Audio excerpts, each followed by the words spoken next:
October 11th, 2024, Halfcast 571, episode 571. Let's go. Of course, I have a few things to share with you guys. An evening of reflection.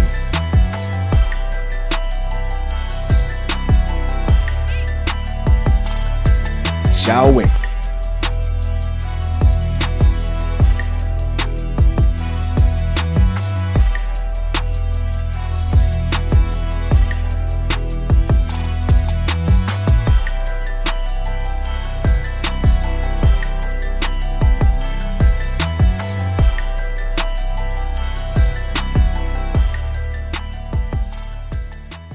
Cop caught asleep holding meth pipe in his hand while idling at stoplight inside police cruiser. A Bozeona police officer was arrested after he was found passed out in a patrol car with a meth pipe in his hand. James Jackson was arrested on Saturday in Yazoo City.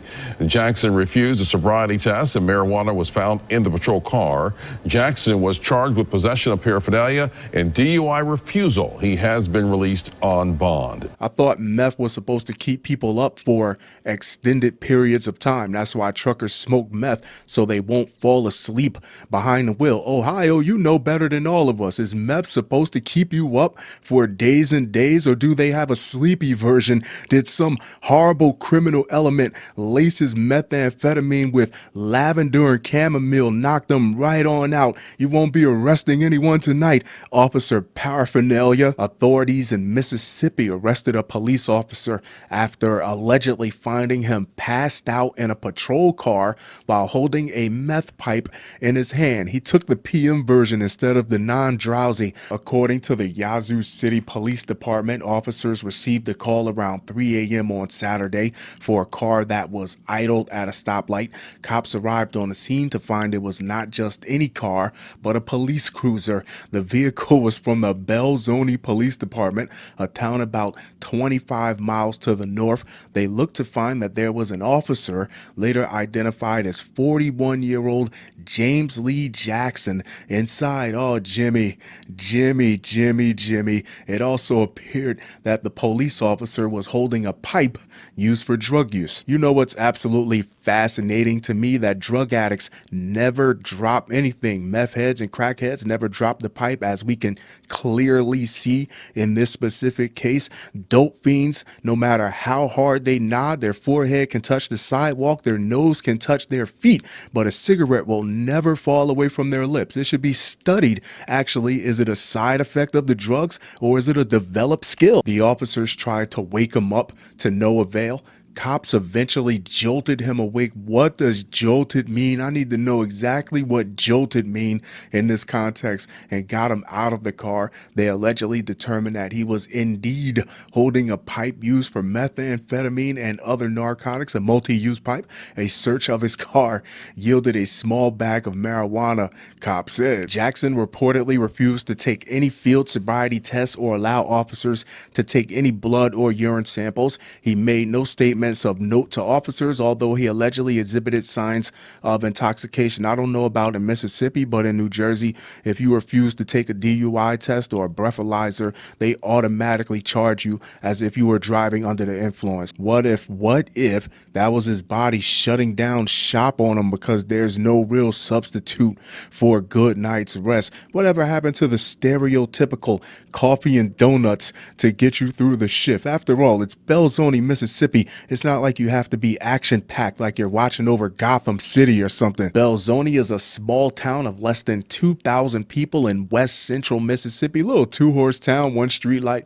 The police department reportedly has about 10 officers. Well, damn, Sparta, Mississippi, from the show In the Heat of the Night, had more cops on the force than they did. The agency did not return a call seeking comment about Jackson's current status as an officer. It's unclear how long he has been with the the department or if he was on duty at the time of his arrest. Well, he was in a cruiser. He should have been on duty. Police said it's unclear what he was doing in Yazoo City. I know what he was doing. He drove 25 miles to the big city to buy drugs. What else would he be out there for? And I honestly think that he was on duty, because why else would he have the police cruiser looking to get out of town to do his dirt? Because if he bought so much as a nickel bag in that little ass town of Belzoni, everyone would know about it. There you have it, kids. Jimmy Lee Jackson. Tell me what you think.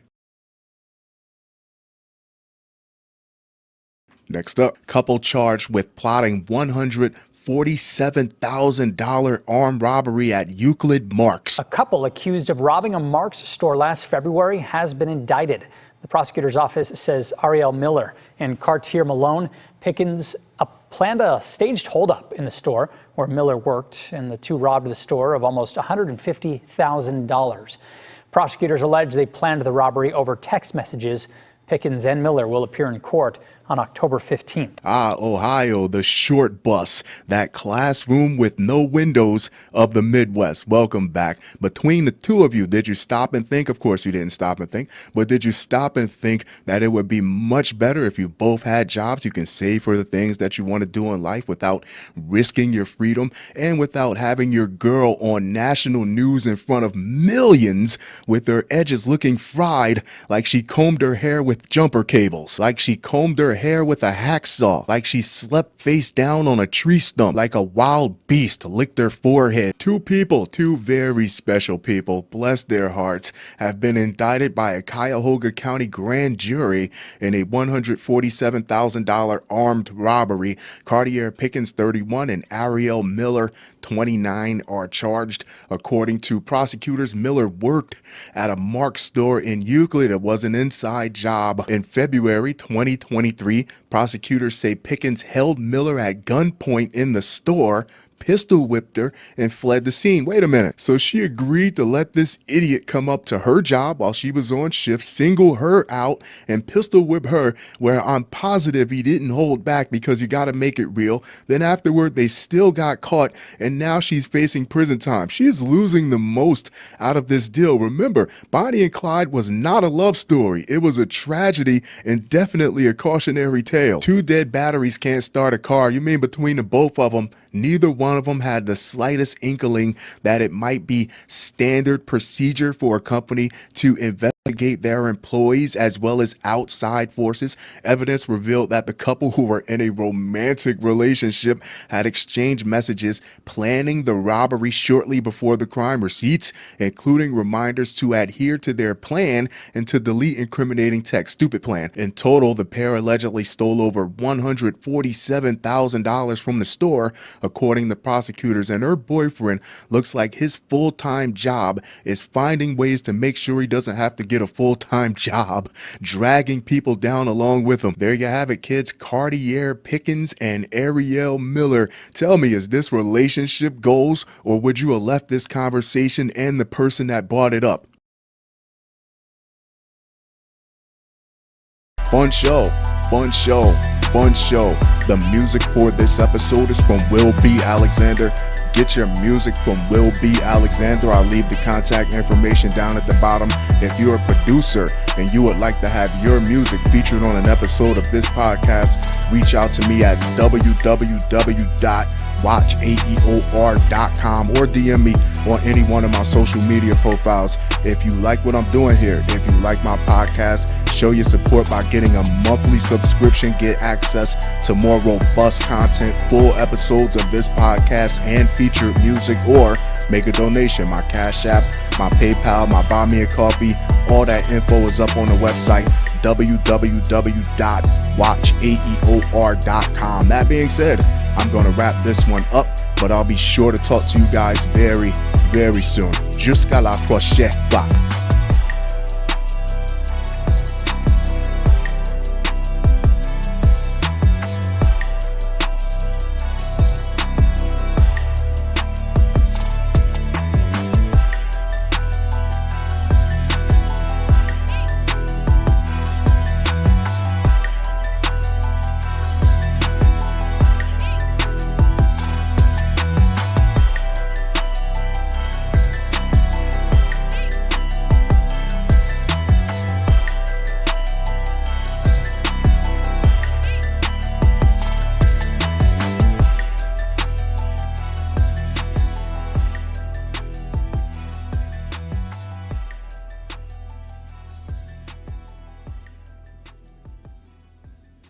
Ah, Ohio, the short bus, that classroom with no windows of the Midwest. Did the two of you ever think, of course you didn't, but did the two of you ever stop to think that it would be much better if the both of you had jobs to save up for the things that you want to do in life instead of having your girl on national TV in front of millions with her edges looking fried like she kissed an electrical fence? October 6, 2024. Halfcast 570, episode 570. Let's go. Of course, I have a few things to share with you guys. An evening of reflection.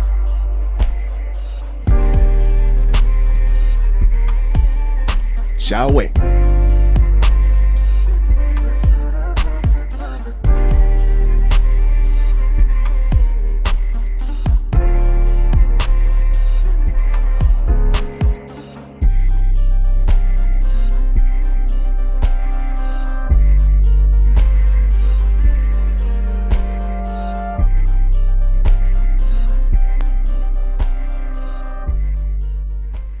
Brooklyn bank robbery suspect busted after Chinese food breakfast. Ill is homeless ex-con. New York City, the big orgy. It's refreshing to know that at least one of you barbarians took time out of your busy sex party schedule to commit a more boots on the ground traditional crime that doesn't involve wiping a booger on a subway passenger. Only in New York will you find someone with a stomach strong enough to eat Chinese food in the morning. Only in New York will you find a restaurant open early enough to serve it to him. An accused Brooklyn bank robber who was captured holding stolen cash when he stopped for a Chinese food breakfast on the Lower East Side is a 72-year-old homeless ex-con released from prison over the summer. New York Police Department officials said Saturday, damn, he just got out. He didn't even give time for his bunk to get cold. Joseph John Luis, who was let out on parole, faces robbery, grand larceny, and menacing charges stemming from the holdup of a TD Bank in Sunset Park, Brooklyn, shortly after 9 a.m. Friday, cops said. Police arrested him an hour later when a tracker hidden in the stolen cash led them to the new Kim Twang restaurant on Christie Street near Hester Street. Well, how's that for a round trip? I guess jail really is home for some people. He just popped out to get some Chinese food, which, by the way, should have turned his guts to shrapnel later on in the day. Just a putrefying pureed problem. I hope they put plastic down in a police cruiser when they was taking him to central bookings. Jean-Louis, wearing a stained gray shirt and blue pants, had just finished eating an order of shrimp fried rice. Cops said the things that you eat after a long night of drinking, not quite breakfast food. I was thinking maybe egg foo young or an egg roll or a vegetable roll. Jean-Louis is accused of walking into the bank on 4th Ave near 39th Street, telling a teller he had a gun and demanding money. Cops said, if I wouldn't have seen a gun, I would have went to lunch on his silly ass. He left the bank with about $500, they said. No weapon was ever displayed. The robber ran down 4th Avenue towards 36th Street and the nearest train station.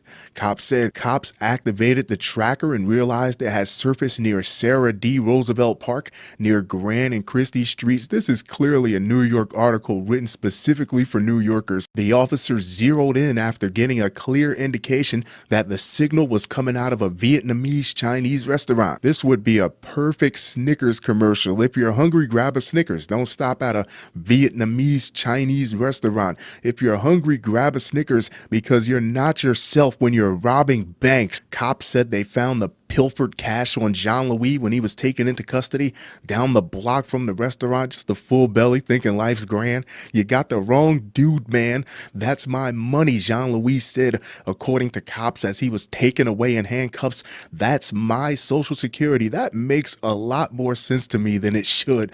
The ex-con added, I got a $50 million loan from the bank. Okay, now we got to take you in. Cops also charged Jean-Louis with criminal possession of stolen property because they said said he was carrying the stolen cash still wrapped in the bank's money band. I mean, you've done this before. You've done this and failed, but you should have an inkling of what won't work. Jean-Louis had been staying at a men's shelter on East 30th Street near First Ave in Kips Bay. He was released from the Elmira Correctional Facility on July 19th after being sentenced to a year in prison on an attempted robbery conviction, according to court papers. This is not his first rodeo. Of course, I make light for entertainment purposes, but this is kind of tragic. To be 72 years old on his way back into the system is definitely a cautionary tale for some of you young folks out there. Get out there and learn yourself something useful, so even when you're going through your knucklehead phase, you don't have to return back to the same things that don't work. You don't want to be like this guy with nothing to show at 70 plus years old, but going back to prison with a belly full of shrimp fried rice. He's on parole until February. His first stint in prison was in 1999 when he was convicted of attempted robbery. Attempted means you failed, and sentenced to serve 5 years in prison. He was released in 2004. His arraignment, he's an OG failed bank robber. His arraignment in Brooklyn Criminal Court on the bank robbery charges was pending Saturday. There you have it, kids. Joseph Jean-Louis serving Chinese food that early in the morning should be the equivalent of serving hard liquor before noon. Tell me what you think. I'll see you in the next video. Next up, wife gets life without parole for murder of sleeping husband. We, the jury, find the defendant, Don Nguyen, guilty of 12 jurors, 7 men, 5 women, unanimous verdict. Took about 5 hours for them to return here. Now, we do know next date coming up is October 7th at 9 a.m. is sentencing. It'll be a chance for family to express their feelings in open court. However, we already know the sentence. The sentence in Missouri for first-degree murder is life in prison without the possibility of parole. This story actually dovetails with one that I caught a few days ago. Jennifer Gledhill openly admitted to murdering her husband in the same exact fashion. Is this a foreshadowing of what's going to happen with Jennifer? We don't know. It's still early. They haven't even found the body yet. But what makes me curious, is there a murderous wives group chat? Is there a subreddit or a LinkedIn or WhatsApp out there where you get together and discuss the same 3 ways to try and kill your husbands, like it's some sort of coordinated effort? Either you want to poison them, or you want to shoot them, or you want to get online and you all use the same website to find a hitman named whowantstoMurderMyHusband.com. A judge has sentenced Don Nguyen to life without parole in the fatal shooting of husband Harold Nguyen 3 years ago to collect $100,000 in life insurance. Now, $100,000 would be nice to win on a scratch off, but to do life without the possibility of parole, the juice ain't worth the squeeze. A McDonald jury convicted the 50-year-old Anderson woman of first-degree murder and armed criminal action at a 3-day trial in August, and Judge Kevin Selby assessed her the mandatory term for premeditated murder plus a consecutive term of 15 years at her sentencing Monday in Pinesville. You have concurrent and you have consecutive. Concurrent means they're going to run both sentences together. In this case, consecutive means that she's going to serve her life sentence first, and then she's going to go on to do the 15 years after that. Harold Lee Nguyen, 51, was found November 16, 2022, lying in bed inside the couple's camper home near Anderson, almost completely covered up as if asleep, with a gunshot wound to the back of his head. Don Nguyen showed little to no emotion that we could tell as the sentence was read. She was then cuffed, taken into custody, and walked out of the courtroom quietly. She didn't really even seem to glance around. The judge thanked the jury for their participation. He also expressed that they were one of the best juries he's ever had and thanked them for their work and patience. What did she think law enforcement was going to deduce? That he shot himself in the head, pulled the covers over his body, and went back to sleep? You were never going to get that money. Now you're going to rot in prison. You must not know how insurance works, do you? If women could kill their husbands and collect money the next day, married men would be dropping like flies. The defendant told investigators at the time that she had been awakened by something something brushing across their face and discovered that her husband had been shot. She said the gun had been on a shelf at the head of the bed and suggested that it may have fallen and discharged. That's even more stupid. But prosecutor Malaya Cheney pointed out at trial the shelves above the bed had raised lips to prevent objects from sliding off. Physics dominates, and an accidental discharge was made all the more unlikely by the safety features of the gun and the fact that it had been found on examination by investigators to have fully cycled. The prosecutor maintained that could not have happened without persistent pressure on the trigger. Cheney pointed out to jurors that the evidence also did not support suicide as the manner of death, since the first deputy on the scene found a deceased dominant hand lying beneath the covers and the .40 caliber handgun with which he had been shot wedged between two pillows behind his head and not within his reach. I say it all the time, the spouse is the prime suspect. So if your spouse dies and you claim it's unexpectedly, either you better be telling the truth or you better be damn good at walking a tightrope, because they are going to be on your ass. If you follow true crime, hell, you don't even have to follow true crime. If you watch how law enforcement handle cases of this nature, period, they're always just waiting for the spouse to slip up, and the money is normally the number one motivator. The medical examiner who performed the autopsy in this case testified that he did not believe the wound could have been self-inflicted, since there were no contact burns or stippling around it. Stippling is patterns of gunshot residue that come from close-range gunfire. The first deputy on the scene picked up the gun and took it out to her patrol car under an assumption the shooting had been either accidental or suicide. This could have been a mistrial. Later, she brought the gun back inside and laid it on the bed to take a photo of it. What was she, a rookie? She then failed to begin logging who entered and left the camper until more than an hour after she arrived, raising additional questions about the integrity of the crime scene at trial. Okay, let me say this, because I'm not a deputy, I'm not in law enforcement, and I do not have a law enforcement background, quite the contrary. But I know if I don't know what to do at a crime scene, the best thing to do is to not touch anything and don't let anyone else touch anything. Just secure the crime scene, stand there and look professional. Defense attorney Charles Upheld also criticized the detectives who ultimately led the investigation for failing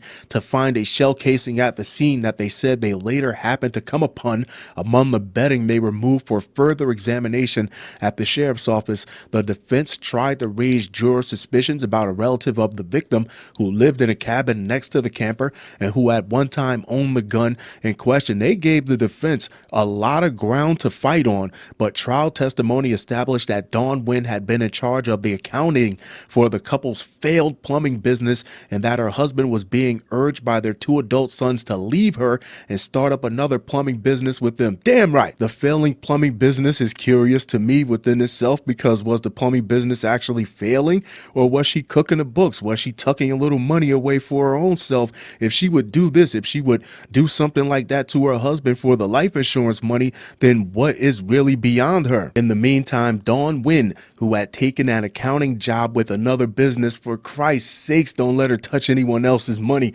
in order to make ends meet, applied for $100,000 of life insurance on her husband as a benefit of that job, which makes me ask another question. Did she take the job to really make ends meet, or did she take the job for the benefit to put that insurance money, to put that bag on her husband's head? In support of its charge of first-degree murder, the prosecution presented testimony at trial that a pay statement she received one day before her husband's death informed her that the insurer had approved her application. Well, I'll be damned if that doesn't spell it out for you. I don't know what else does. There you have it, kids. Dawn Wynn. Let me know what you think in the comments.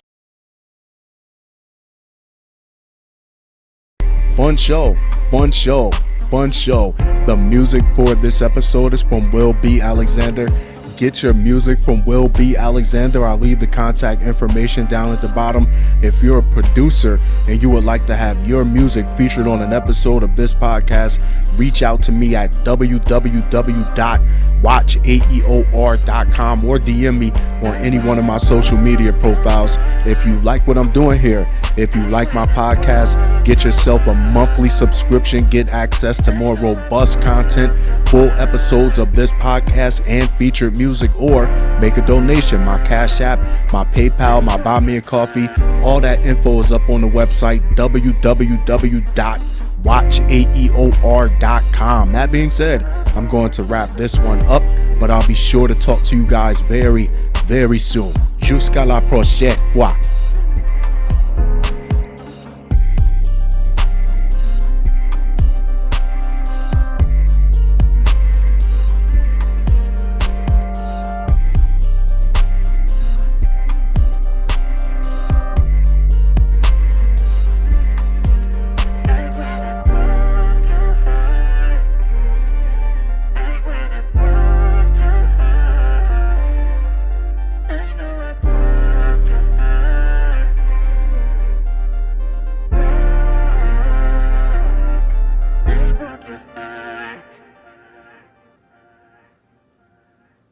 What did she think law enforcement was going to deduce? That he shot himself in the head, pulled the covers over himself, and went back to sleep?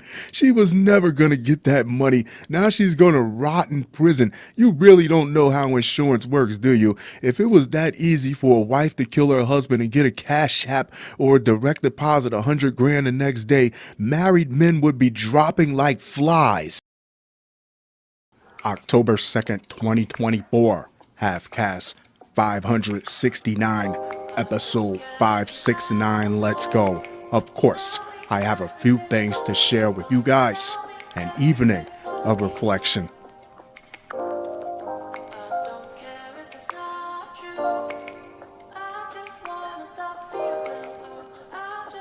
Shall we? I love you.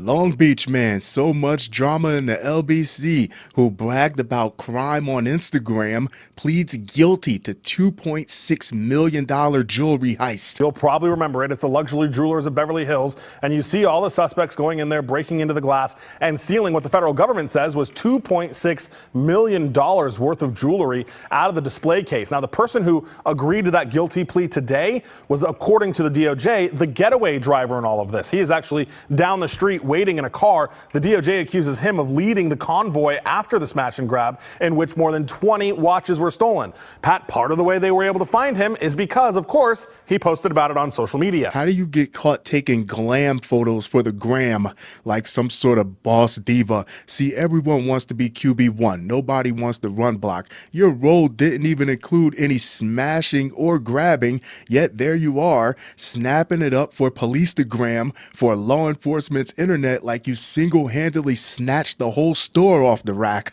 running promo. There's no instruction manual for how to commit the perfect crime. Well, not telling anyone will definitely give you a leg up. It'll at least give you a head start. But Liddell Tharp learned the hard way that he probably shouldn't have bragged about it on Instagram. Nor does it help when one of your crew leaves their phone at the scene of the crime like some sort of calling card. I don't know why people do that, why they take their phone and their IDs to go commit these robberies. Tharp, 39, of Long Beach, pleaded guilty in U.S. District Court in Los Angeles Monday to taking part in a $2.6 million heist from a Beverly Hills jewelry store on March 23, 2022.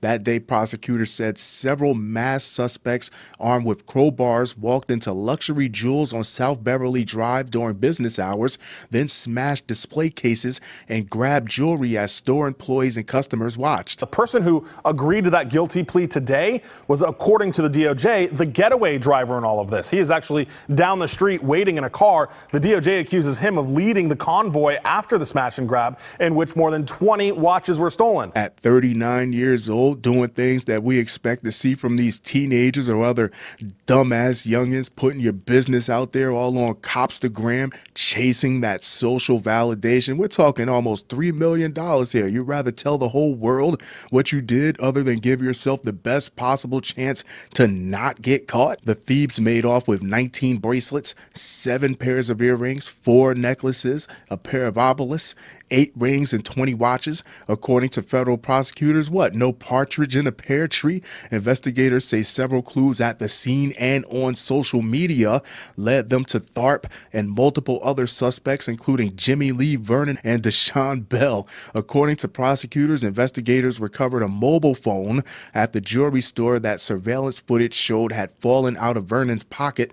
Days later, Vernon told his probation officer that his phone number had changed. The robbery crew's brash smash and grab approach caught the attention of police in Long Beach, who contacted Beverly Hills to say they had a possible suspect, Tharp. What this particular article isn't telling you is that Tharp played absolutely no role in any smashing or grabbing of anything. He conducted what they call surveillance, or he was just a lookout. So basically, he was that guy on Belly that was in the basement drinking a 40 on the couch. Tharp's name was also linked to one of the getaway cars used in the robbery, just all over the place like pigeon poop. I'm starting to think they would have been a lot better off not taking him. Yo, you're still one of the homies. We still love you. You just can't go with us on this one. According to investigators, the license plate matched the vehicle that Tharp had rented at an Enterprise Rent-A-Car in Long Beach. Hours before the robbery, Tharp recorded a video of himself and his fellow robbery crew members, everyone say conviction, wearing the same clothes they were seen wearing in surveillance footage, but without their masks, court documents show. The same video shows Tharp walking up to a vehicle with tinted windows, which reflected his image. Prosecutors said the location was later linked to an address associated with Tharp. God damn. Now, the guy that dropped this phone, which I will never understand why people bring their phones and wallets when carrying out these type of deals, but it's not for me to understand. But that was an accident at the end of the day. This guy here, he has the Instagram photos, then he has the rent-a-car in his name, and on top of that, he's taking full videos with his co-defendants just hours before the robbery. Like, whose team are you playing for? The suspects even discuss specific details about the robbery over Instagram. Well, I guess all of them share an equal slice of the conviction cake. Then, weeks before the heist, Vernon and Tharp talked about what type of getaway car they would use and the brand of police scanner they would need to buy. Just doing too much. Days after the crime, prosecutor said Tharp posted a photo of stacks of cash on Instagram with the caption, "Robbery Gang." Tharp, who has been in federal custody since March 2023, is scheduled to be sentenced on January 6, 2025. He faces up to 20 years in prison. He is not going to get 20 years, not even close. Like Tharp, both Bell and Vernon pleaded guilty to 1 count of interference with commerce by robbery. Bell was sentenced to 1 year and 1 day in federal prison. That's why I'm telling you they are not going to get any time for this. In order to pay $2.6 million in restitution, that'll hurt though. According to court records, Vernon is scheduled to be sentenced in early December. There you have it, kids. Liddell Tharp apparently hyping up a near $3 million jewelry heist over social media doesn't go over well with law enforcement. Who knew? Tell me what you think. I'll see you in the next video. Next up, Utah wife arrested after telling informant she shot her estranged husband in his sleep. Well, hey, we're at the police station now. Earlier, we were in that neighborhood where the family lived, and neighbors, understandably emotional. Now, I've been going through the documents today. This is the affidavit of probable cause, and it says that Jennifer Gledhill told a person who has been unidentified in this case that she shot and killed her husband and buried him in a shallow grave. Real quick, what the hell is happening with Kristen, the news lady? Is she okay out there? Is she dehydrated? Is she nursing some sort of hangover? Could you have just this once put her on a different story instead of having her cover the national news tragedy on camera facing the sun, looking like she's going through the DTs? A Utah woman has been arrested for investigation of murder after she told a confidential informant that she shot her estranged husband in his sleep and buried him in a shallow grave, but did not disclose the location. Police said she knows who the confidential informant is because how many people did she really tell? Jennifer Gledhill, 41, of Cottonwood Heights, was arrested Wednesday and is jailed in Salt Lake County without bond. According to court records, the body of Matthew Johnson, 51, had not been found as of Thursday. Police said the Utah National Guard member was reportedly shot late September 20th or early September 21st. The informant told police September 28th, 6 days after Gledhill openly admitted to killing Johnson. Police records said Gledhill said she shot Johnson on the bed, buried his body, and removed items from the house and destroyed them to cover up the crime, the informant said. Well, one neighbor that I spoke to told me that Matthew Johnson was a stand-up guy and a really good father. Even though the couple had been going through a divorce, Matt apparently told this neighbor, quote, "I don't wish any ill will on her." Still, police say it was the couple's differences that led to Matt's disappearance. It's just one man's opinion because we really don't know what was going on behind closed doors. But if she shot that man in the bed, then that means he at least trusted that there was a line that she wouldn't cross. Even though the marriage was on the rocks and a divorce was underway, there was a clear, uneven level of animosity between the two of them in that household because this is just cold-blooded. Other court records indicate the couple was going through a contentious divorce and a custody dispute involving their 3 children. Gledhill, did she kill him while the kids were in the house? That's messed up if she did. Gledhill had obtained a temporary protective order against Johnson in late August, but a permanent order was denied September 16th, just days before the shooting, after the court commissioner watched videos that Gledhill had taken of arguments and reviewed text message exchanges between the two. Commissioner Russell Minas determined that no abuse had occurred. Gledhill was equally confrontational, Minas said, and seeking a restraining order appeared to be a litigation tactic. I knew it. She couldn't prove that he was abusing her. She just did it to make him look bad, and that is very nasty work in their pending divorce, which had been filed in July. And Johnson worked with the Utah National Guard. He was in the military for 19 years. We have more details about this case and the timeline leading up to it on our website, KUTV.com. Live in Cottonwood Heights, Krista McPeak, KUTV2 News. The spouse is normally the number one suspect until they're ruled out otherwise, but she is definitely diabolical. She's crafty and spiteful, tried to use the courts against him. I wouldn't be surprised if she tried to withhold the location of the body in an attempt to leverage some sort of plea deal where she won't have to spend the rest of her life in prison. The conduct of parties over the past several months is representative of a highly dysfunctional marriage, bringing out the worst in the parties, clearly suggestive that an action for divorce should have been filed long before reaching the current state affairs. Minas wrote, Gledhill's attorneys in the restraining order and divorce cases declined to comment Thursday. No attorney is listed for her in court records. There you have it, folks. Jennifer Gledhill. Another story said the kids are currently staying with their grandparents, and I agree with the judge. This should never have gotten this far. Truly a tragedy. Tell me what you think. Fun show, fun show, fun show. The music for this episode is from Will B. Alexander. Get your music from Will B. Alexander. I'll leave the contact information down at the bottom. If you're a producer and you would like to have your music featured on an episode of this podcast, reach out to me at www.watchaeor.com or DM me on any one of my social media profiles. If you like what I'm doing here, if you like my podcast, get yourself a monthly subscription, get access to more robust content, full episodes of this podcast, and featured music, or make a donation. My Cash App, my PayPal, my Buy Me a Coffee, all that info is up on the website, www.watchaeor.com. That being said, I'm going to wrap this one up, but I'll be sure to talk to you guys very, very soon. Jusqu'à la prochaine fois.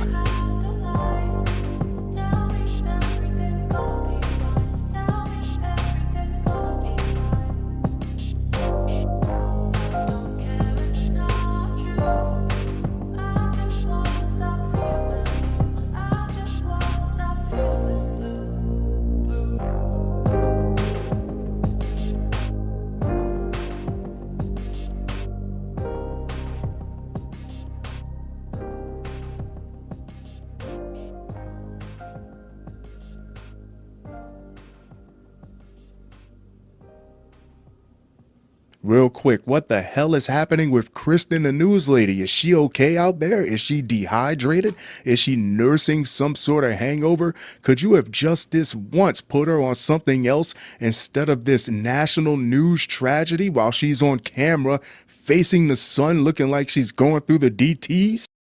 September 29th, 2024, Halfcast 568, episode 568. Let's go. Of course, I have a few things to share with you guys. An evening of reflection.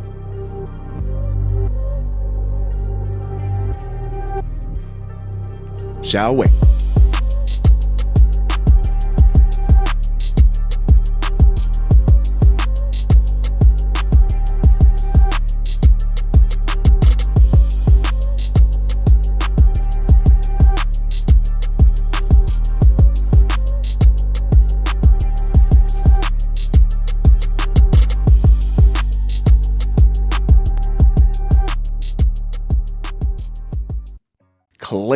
Clay is upstate New York, killed neighbor after discovering girlfriend was texting him, prosecutor says. New information tonight about a former National Guard sergeant accused of stabbing his neighbor to death in the town of Clay. It happened at Madison Village off Gaskin Road around 8:30 last night.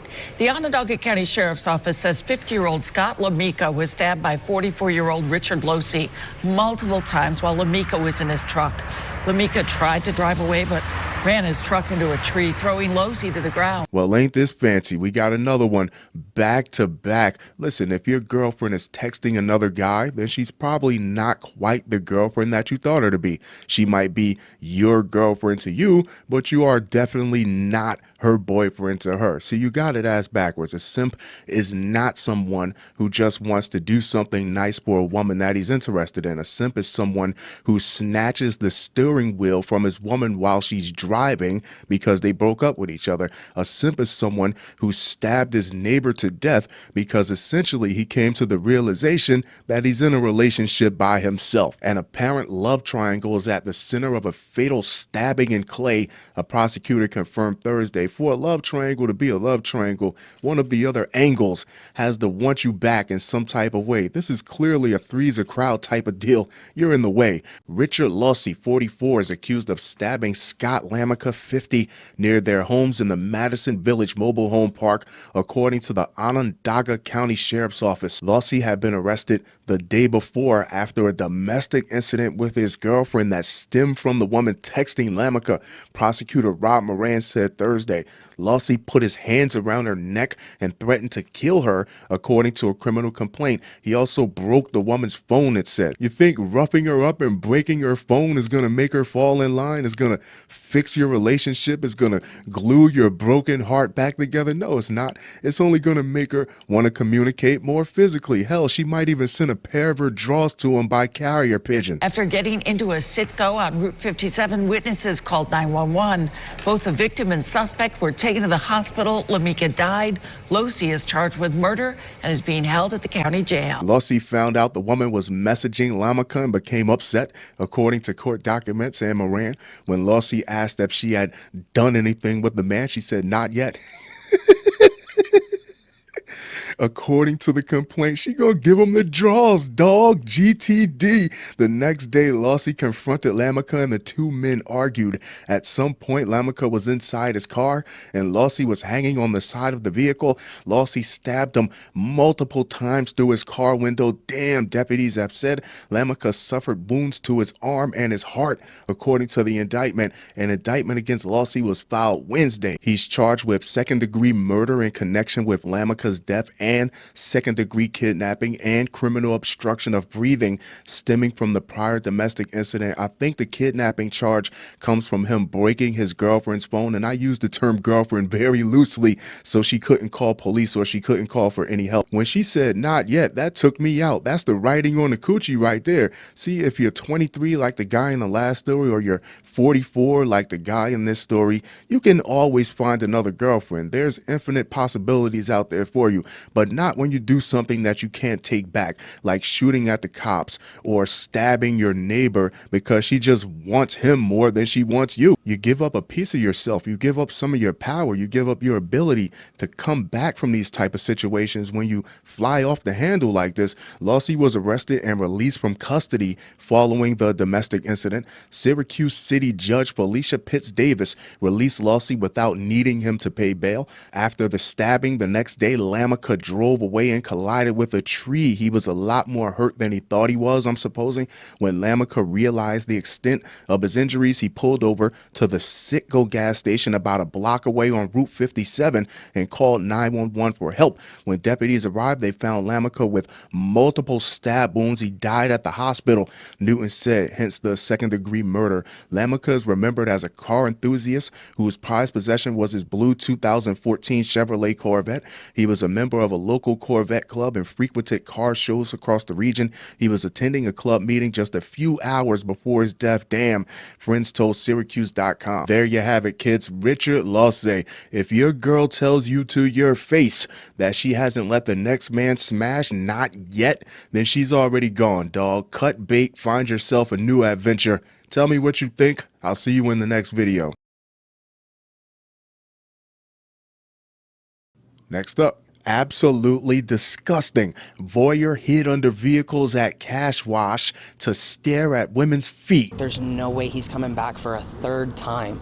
He keeps walking back and forth, and you'll see him do that. He's watching to see what she's doing. When we talk to her, she's in the back seat vacuuming her car on that driver's side, and he slips up underneath that front tire. He was out underneath the vehicle for about 5 to 6 minutes, I want to say, and then he slips out and goes to this back passenger tire and is like trying to fiddle with it, making it seem like he's there the entire time. Arizona, the Florida of the West. I can't think of a more fitting way to end the month of September than with a little Maricopa County criminal activity. I found your guy, ladies. I found your lover. I found a man that will worship the ground that you walk on and the feet that you use to do it. A man previously cited for hiding under women's vehicles to stare at their feet did it again at a car wash this summer, according to cops in the city of Gilbert, Arizona. What, you thought he was going to turn it all around? Jesse Michael Johnson, 28, is charged with voyeurism and disorderly conduct, according to Phoenix Fox affiliate KSAZ. In separate incidents,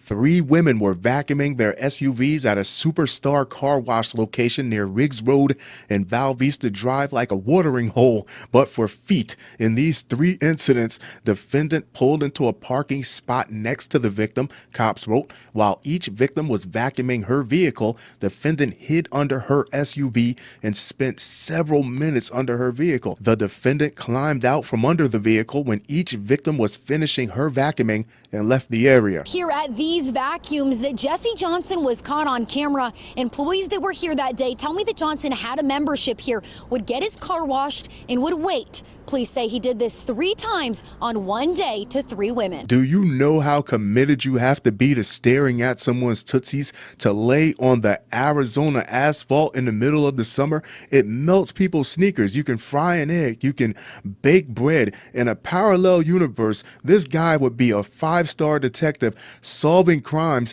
based on what people did with their feet at the murder scene. Surveillance footage caught a man in the act. Cops say that is Johnson. Damn right it's Johnson. Who else would it be? He's the alpha foot freak. There's some other guys out there, but no one's getting up on feet quite like him in these streets. He was arrested Tuesday and held on a $10,000 bond. At one point, you can see his head pop out on the driver's side looking up at me. One of the women, Chanel, told AZ Family, "I just never would have thought in a million years that there would be someone underneath of my car." Surveillance footage showed the perpetrator return to his vehicle and act like he was cleaning one of his tires.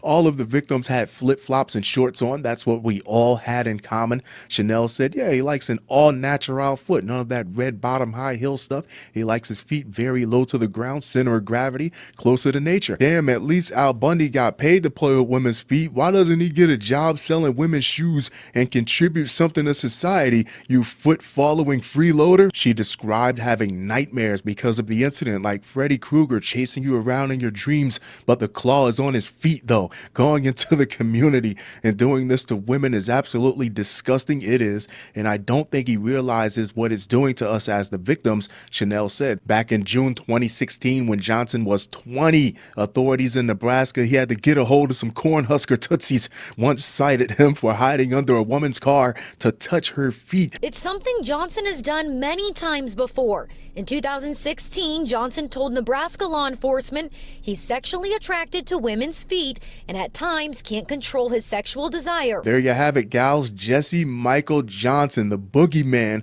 but for feet though. Be sure to check for him under your beds tonight. Fun show, fun show, fun show. The music for this episode is from Will B. Alexander. Get your music from Will B. Alexander. I'll leave the contact information down at the bottom. If you're a producer and you would like to have your music featured on an episode of this podcast, reach out to me at www.watchaeor.com or DM me on any one of my social media profiles. If you like what I'm doing here, if you like my podcast, get yourself a monthly subscription, get access to more robust content, full episodes of this podcast and featured music, or make a donation. My Cash App, my PayPal, my Buy Me a Coffee, all that info is up on the website, www.watchaeor.com. That being said, I'm going to wrap this one up, but I'll be sure to talk to you guys very, very soon. Jusqu'à la prochaine fois.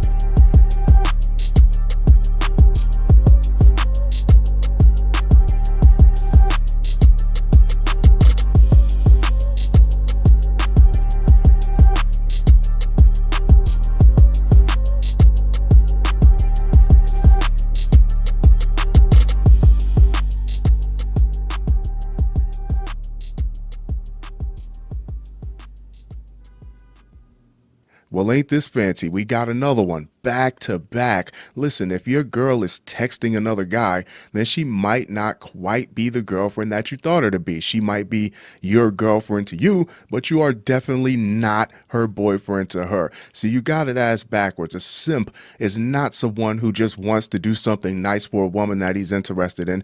A simp is someone who grabs the steering wheel while his girl is driving and crashes the car because they broke up with each other. A simp is someone who finds out that his girlfriend is texting another guy and essentially that, you had it. September 25th, 2024, Halfcast 567, episode 567. Let's go. Of course, I have a few things to share with you guys. An evening of reflection.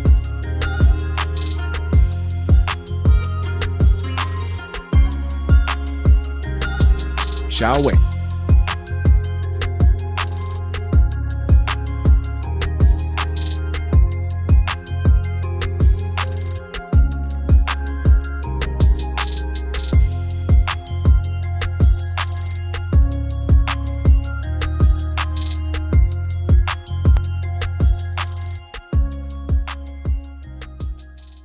Former New York City COVID czar fired after admitting to sex parties' drug use. Tonight, New York City's former COVID czar fired from his private sector job after he was caught on hidden camera admitting he attended multiple sex parties during the pandemic in defiance of his own public safety protocols. Do you think you'd have gotten a hard time if New York City found out that you're having sex parties during COVID? New York City, welcome back. Is everything with you guys all group sex and rampant drug use? While he was sending you in the house when the streetlights came on, he was running through your city, jumping from freak off to freak off. I wonder what type of drugs were being passed around that party. I hope it wasn't cocaine, because Toucan Sam over here looks like he can sniff the green off of a dollar bill, sniff the ink off of a dollar bill, sniff the majestic bald eagle off of a dollar bill. still, Dr. Jay Varma, who was recorded in an undercover video admitting to having participated in sex parties and using illegal drugs in violation of COVID policies that he helped to write, has been terminated from his high-level corporate job. Why would he tell that to anyone? That's something that you only tell your wife, maybe, if you like your wife. But if you really feel like you got to get it off your chest, you tell your dog, you tell your goldfish. Other than that, lip sealed. That's the latest development in an ongoing story involving New York City's. It's not the Big Apple anymore. It's the Big Orgy now. Former senior health advisor. The news came in a filing from the medical technology company SIGA Technologies to the Securities and Exchange Commission late Monday, the SEC afternoon. The filing read in part, the board of directors terminated Dr. Jay Varma effective immediately. We don't even want you in the building. We'll mail you your stuff. Dr. Jay Varma appears to have been secretly recorded in this heavily edited undercover video released by conservative podcaster Steven Crowder. The fallout leading to termination from his job at SIGA Technologies, a pharmaceutical company where he served as executive vice president and chief medical officer. The company did not respond to multiple requests for comment. For the folks out there that actually lost their jobs, that had years and years on these jobs or face some other type of repercussions, this is still very fresh in their heads. It really wasn't that long ago for this guy to be running around being the city's biggest hypocrite. You know he wasn't wearing any face coverings. You can't eat ass with a mask. The termination happened hours after a group of about 100 city workers who'd been dismissed from their jobs for not following COVID vaccination mandates and other COVID protocols held a rally on the steps of City Hall. I told you people were mad, man. They were joined by some members of the New York City Council who call themselves the Common Sense Caucus. They said that an undercover video of Varma released last week by the conservative website Louder with Crowder was damning against Dr. Varma, Gonzo the Snaz. In the video, the former senior health advisor says that while the rest of the city had been ordered to socially distance under his direction, mask up under his direction, and get vaccinated, he was at group sex parties and other gatherings.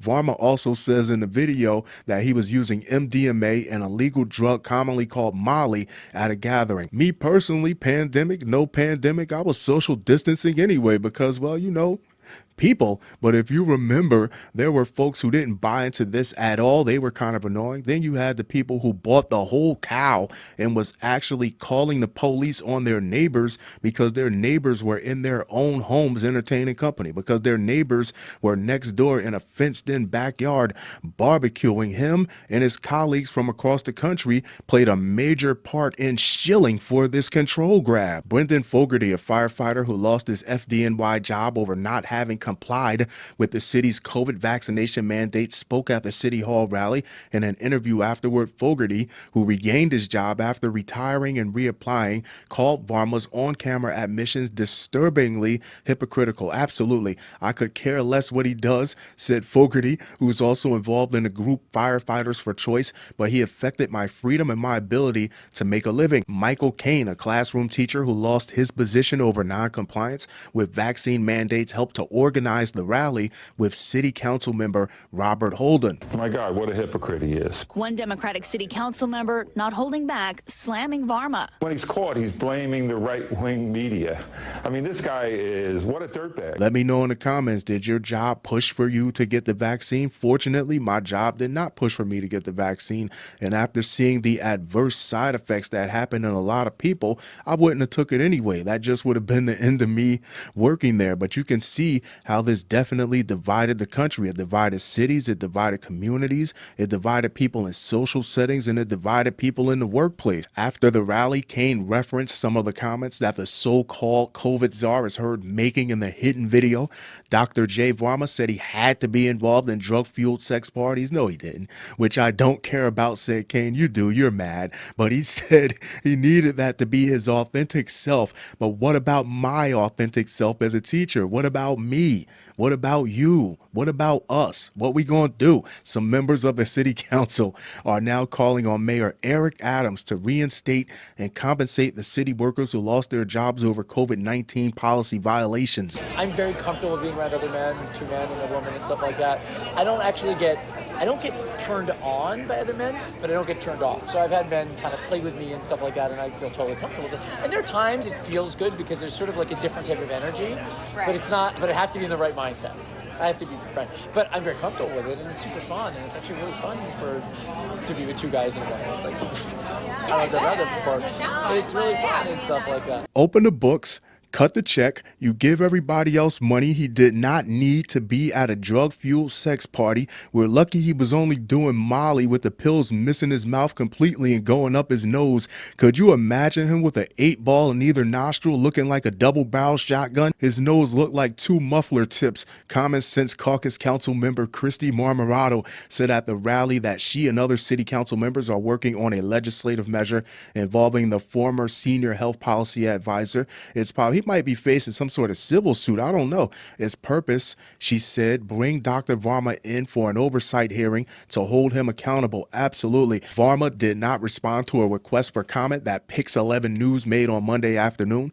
He did issue a public statement late last week when the hidden video first came out, which said this should be good. Unfortunately, I was targeted by an operative for an extremist right-wing organization determined to malign public health officials and take down the public health system in America. You didn't believe in the own policy that you wrote. You didn't stand by the own policy that you wrote, and you didn't follow the own policy that you helped put into place. I don't care what political agenda you claim it is. This individual has been highly discredited, and he has been banned from numerous media outlets for his homophobic slurs and racist rants. Well, was it not you? Was it AI? Was it doctored in some way? Was it a deep fake? No, it wasn't. Well, what are you really saying then? And those private conversations that were secretly recorded, spliced, diced, and taken out of context. Varma's statement continues, I refer to events that transpired 4 years ago. That's not a long time ago. I served in City Hall between April 2020, May 2021. During that time, I participated in 2 private gatherings. What, orgies? I take responsibility for not using the best judgment at the time. There you have it, kids. Dr. J. Varma. I know this isn't native to the crime news that I normally do, but I still had to get this off my chest. Tell me what you think. I'll see you in the next video. Next up, dumped boyfriend. See, y'all be making things worse. That's why people act the way they act now. Shuts down interstate after flipping out in passenger seat, grabbing steering wheel, crashing brand new ex's car, and opening fire on troopers. Julie Eddie Freeman is facing 6 felony charges ranging from assault using a dangerous weapon to using deadly force against an officer. This is video KARE 11 took the day after it happened.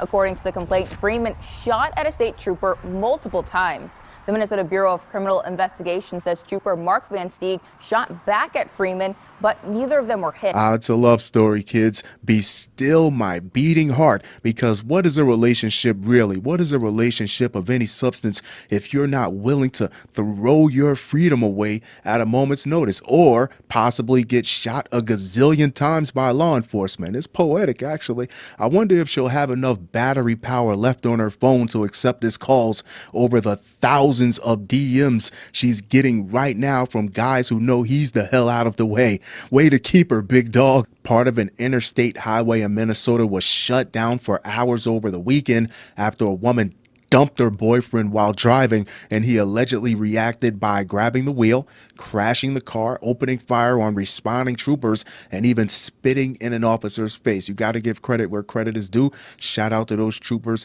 for having impeccable patience and not turning this guy into a human sponge. The case against 23-year-old Eddie James Freeman, 23 years old. I mean, 33, 43, 53. It's all the same, but at 23 especially, you're supposed to shake that off and bounce back like nothing ever happened.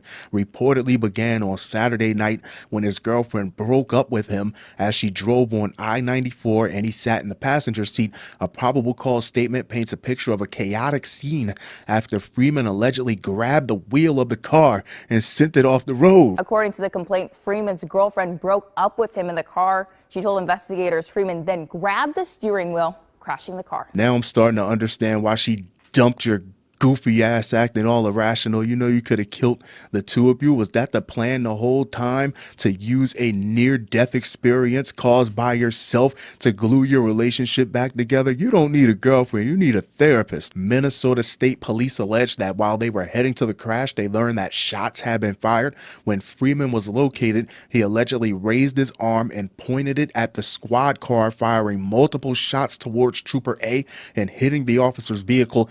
Gunfire that state authorities say was caught on video. The incident didn't stop there. Wow. As more law enforcement swarmed the scene, Freeman allegedly dropped the gun and during his arrest spit in the face of a Minneapolis cop. I would have lost my badge because I would have broke his jaw. While all of this was happening, the reason why the car crashed in the first place became clear. He's an idiot. That's why. Authorities said, citing the victim's account. Once again, that was extreme patience by law enforcement by not giving this guy what he wanted, because it really sounds like he was asking for suicide by a cop. You really pulled this around the holidays. Now some guy is going to have your girl under the mistletoe while you'll be in the hokey singing Christmas carols with your bunkie. Officers located victim D, who was the driver of the vehicle. Victim D reported that the defendant was her boyfriend and that as they were driving on I-94, she told the defendant the relationship was over. Documents said, according to victim D, the defendant grabbed the steering wheel, your loony ass, causing the vehicle to crash. The victim additionally said that the airbags in the car went off, preventing her from immediately escaping and seeing what was happening outside the windows. It was then that she heard multiple gunshots from the area outside of her car. She said, I know she must have been terrified. Local NBC affiliate KARE reported that part of I-94 was shut down for several hours as a result of the ordeal, for which Freeman faces several assault charges that could lead to substantial prison time if he goes on to be convicted. There you have it, kids. Eddie James Freeman crashing out figuratively and literally. I know you want to leave me, but I refuse to let you go.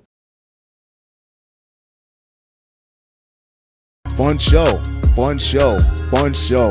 The music for this episode is from Will B. Alexander. Get your music from Will B. Alexander. I'll leave the contact information down at the bottom. If you're a producer and you would like to have your music featured on an episode of this podcast, reach out to me at www.watchaeor.com or DM me on any one of my social media profiles. If you like what I'm doing here, if you like my podcast, get yourself a monthly subscription, get access to more robust content, full episodes of this podcast and featured music, or make a donation. My Cash App, my PayPal, my Buy Me a Coffee, all that info is up on the website www.watchaeor.com. That being said, I'm going to wrap this one up, but I'll be sure to talk to you guys very, very soon. Jusqu'à la prochaine fois.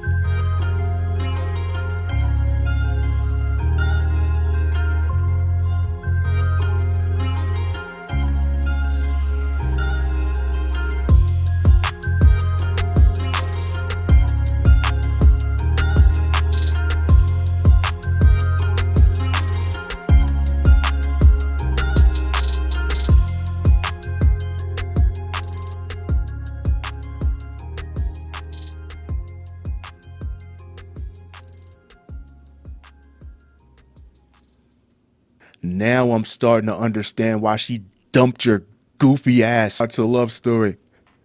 It's a love story, kids. Be still, my beating heart, because what is really a relationship? Any relationship of substance, if you're not willing to throw your freedom away at a moment's notice or possibly get shot a gazillion times by law enforcement. It's poetic, actually. I wonder if she have enough time to take his calls over the amount of DMs that's killing her battery every night now that guys know he's out of the damn way. September 22nd, 2024, Halfcast 566, episode 566. Let's go. Of course, I have a few things to share with you guys. An evening of reflection.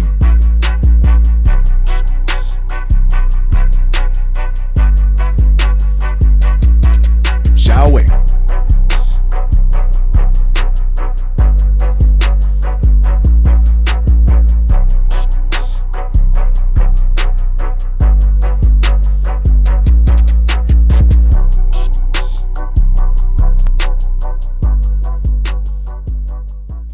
YouTube star Mr. Beast sued by contestants claiming toxic and hostile environment and unfair wages. 5 of those contestants claiming the show didn't provide fair wages or even bare minimum legal working conditions. Many are still awaiting their promised reimbursement. There was a lot of control over their sleeping arrangements, over the food, when and where, whether or not they could go to the bathroom. I'm on YouTube also. I know who Mr. Beast is, but I was not familiar with his game. That man doesn't care about any of you. You think he came this far by being nice to people, being ethical to people? Nope. The same behavior that he's openly encouraging is an HR nightmare for any company, large or small. And I'm not just smearing Dookie here. He wrote it all down in an employee handbook. So he not only believes this himself, he expects this from the people that work up under him. Never meet your heroes, kids. Jimmy Donaldson, better known as Mr. Beast, is a 26-year-old YouTube star with more than 300 million subscribers. He's built an empire offering huge prizes to viewers on his videos. Now, I'm not familiar with any of his videos. I am familiar with him doing multiple interviews telling people how to grow their YouTube channel. That's what I know him for. The proposed class action lawsuit accuses Mr. Beast production company and Amazon Studios of chronic mistreatment and sexual harassment of contestants in an upcoming reality show. The plaintiffs also claim to be considered employees, not contestants, and dispute wages in the lawsuit. The very first question I think here is, do game show contestants, particularly in the Los Angeles area where there are a lot of game shows, do they qualify as employees under California law? Look at how they try to play them, though. The contestants were employees under California law, but defendants intentionally misclassified them to defendants' economic advantage. So whether that be a tax break or insurance purposes, they kept trying to play them like, yo, you don't work for us. You're here as a contestant. Price is Right as a contestant. If it's in a written agreement that you're going to pay me for me to be here, then damn it, you're going to pay me. You're not going to say it's something different later. The contestants were not volunteers.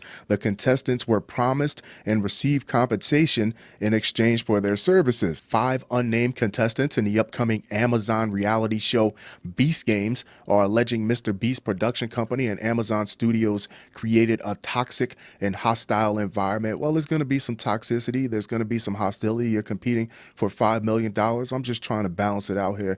That laid the groundwork for sexual harassment, according to the lawsuit. Now, with the sexual harassment, it's alleged that it went unchecked. That's what makes it even worse. The plaintiffs cite an alleged production guide called How to Succeed in Mr. Beast Production, which they say encourages obscenities and directs staff to do everything to help the talent be idiots. The whole structure of reality television, the whole model of reality TV is solely based on people behaving like idiots. It's entertainment through exploitation. He was just one of the only people dumb enough to put it in writing, so it's public facing. He's definitely a part of his own club. He's not only the president, he's a client. The lawsuit detailing what the contestants call unreasonable, unsafe, and unlawful employment conditions. Writing the show only allowed them to be fed sporadically and sparsely, fostered a culture of misogyny and sexism, and had insufficient medical staff to attend to potential and actual injuries during the production. There were several reports of injuries. Well, let's say unnecessarily unsafe or exceedingly unsafe, because it looks like a Ninja Warrior, Squid Games type of deal where things get pretty physical. Somebody's going to get dinged up along the line with a lack of access to medical care, food and water, and say they weren't paid a fair wage. There should be EMS on the spot. If not just EMS and the fire department. You can call them whatever you want to, but if they meet the definition of an employee, it doesn't matter what you title them. Lizelle Brandt, the plaintiff's attorney, said, our argument is that they are employees under California law. Amazon Studios and a spokesperson for Mr. Beast declined to comment. What are they really going to say? What is Mr. Beast really going to say after he wrote that manifesto that is his employee handbook? This is a small piece from the handbook. It's 36 pages altogether. It's okay for the boys to be childish. If talent wants to draw dick on the whiteboard in the video or do something stupid, let them. Now that might be hilarious to me. It might be funny to the bros, but it might be a little unsettling for a new employee, assuming they know all the risks and aren't missing context on why it's not safe. People like when we are in our natural element of stupidity. Really do everything you can to empower the boys when filming and help them make content, help them be idiots. Now that sounds like a conversation that should have only been had with your generals, never written down, and definitely not public facing. The hope, dream, and expectation that you will get a payment is not the same thing as being an employee. That's cold-blooded, says CBS News legal contributor Jessica Levinson. There's a real legal battle here that the plaintiffs will have to convince a judge that this group who signed on to be part of a show should be considered as employees. I think they should be considered as employees because this is not like a game show where you just fly in one day, you spin the wheel, and you go to hell home. Not contestants. There you have it, kids. Mr. Beast. Do you think they have a legitimate claim as employees, or do you think bitch better have my money? Let me know in the comments. I'll see you in the next video. Next up, man charged in apparent Trump plot wrote this was an assassination attempt. No, he didn't.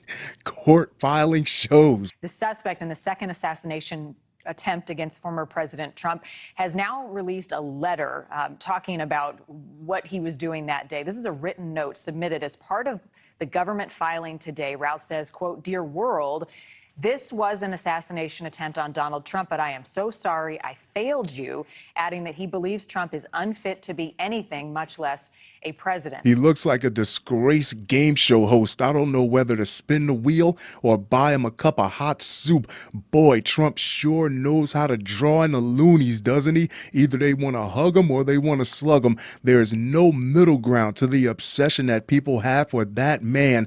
Either way, I like to solve the puzzle now. Blondes have more fun. The man charged in connection with an apparent assassination attempt against Donald Trump in Florida this month dropped off at a home a box with a letter that declared this was an assassination attempt, a court document revealed Monday. What, did he have to remind himself?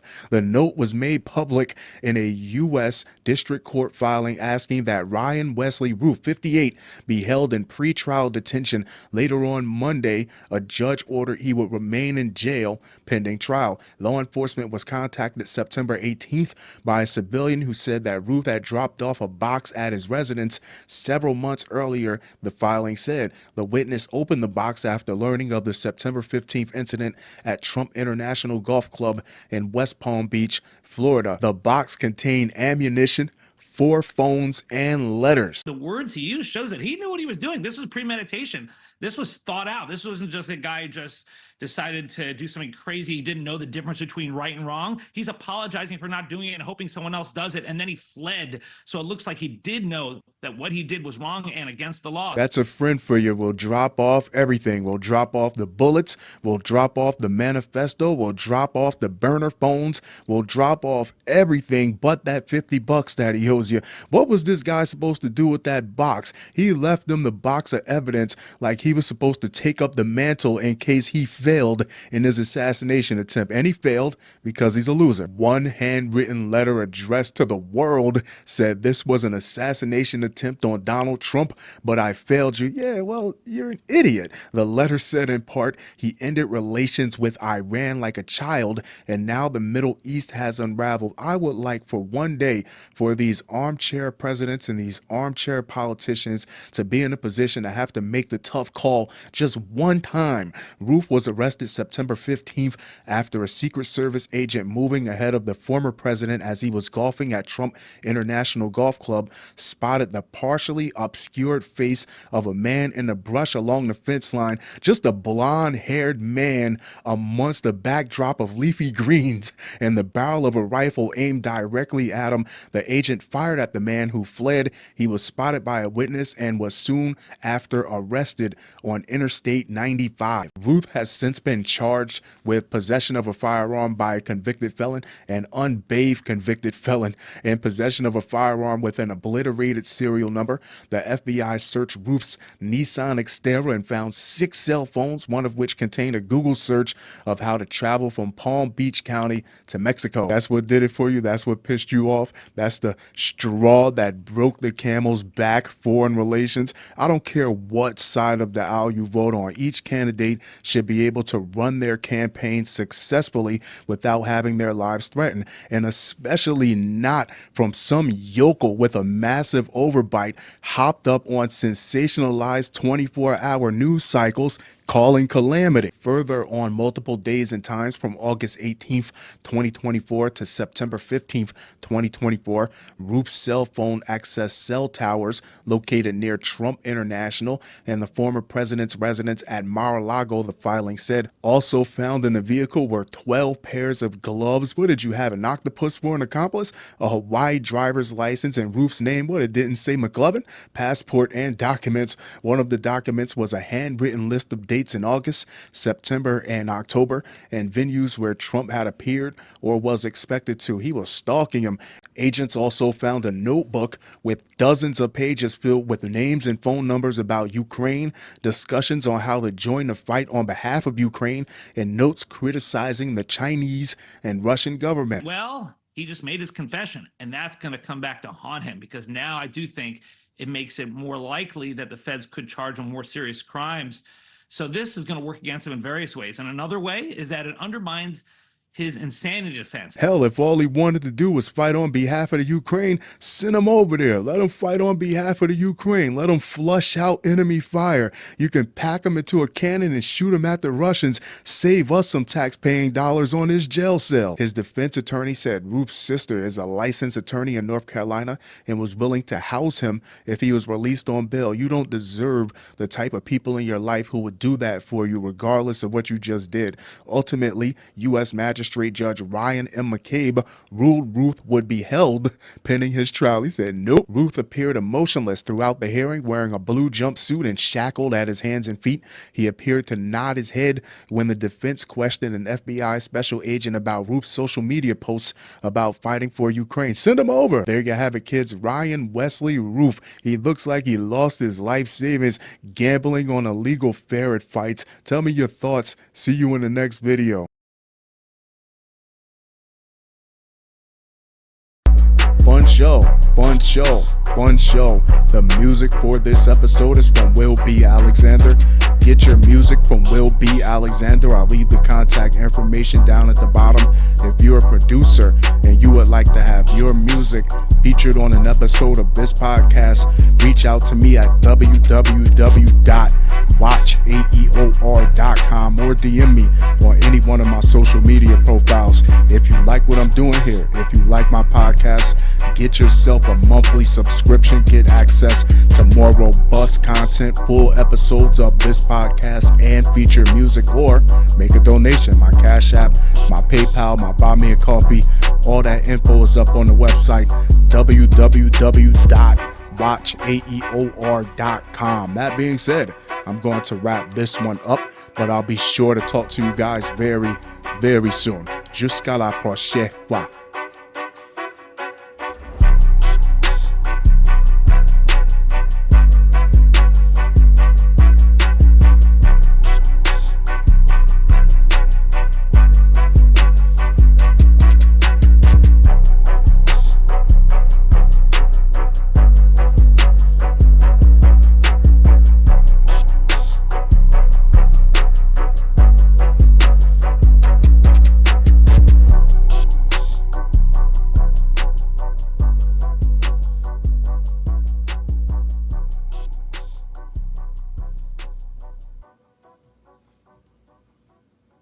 He looks like a disgraced game show host. I don't know whether to spin the wheel or buy him a cup of hot soup. Boy, Trump sure knows how to bring in the loonies, doesn't he? September 18th, 2024.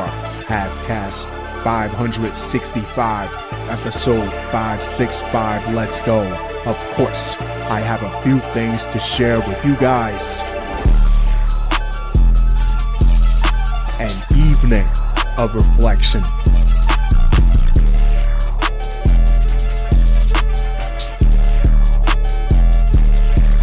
Shall we?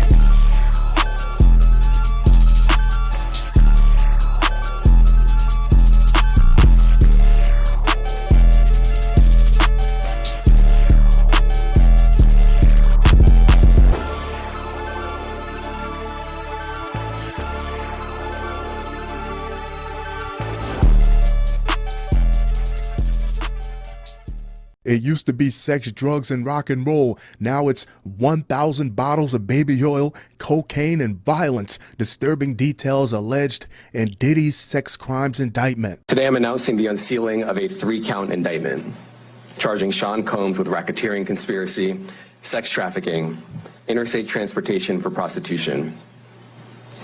The indictment alleges that between at least 2008 and the present, Combs abused, threatened, and coerced victims to fulfill his sexual desires, protect his reputation, and conceal his conduct. I don't think the federal government has seen that much petroleum in one area since they lied about weapons of mass destruction. Do you think he'll beat the allegations outright, or will he have to grease a few palms? It's a slippery slope. Success, it leads to excess. Then before you know it, your appetites, your desires, your passions are pushing your moral boundaries around on an oil slick floor. Sean Diddy Combs, one of the most powerful figures in the music industry, was hit with a 3-count federal indictment. You mean 3 like take that, charging him with sex trafficking, racketeering, and transportation to engage in prostitution. The indictment lays out stunning allegations against the Bad Boy Records founder, including claims that he coerced women into performing orchestrated sex acts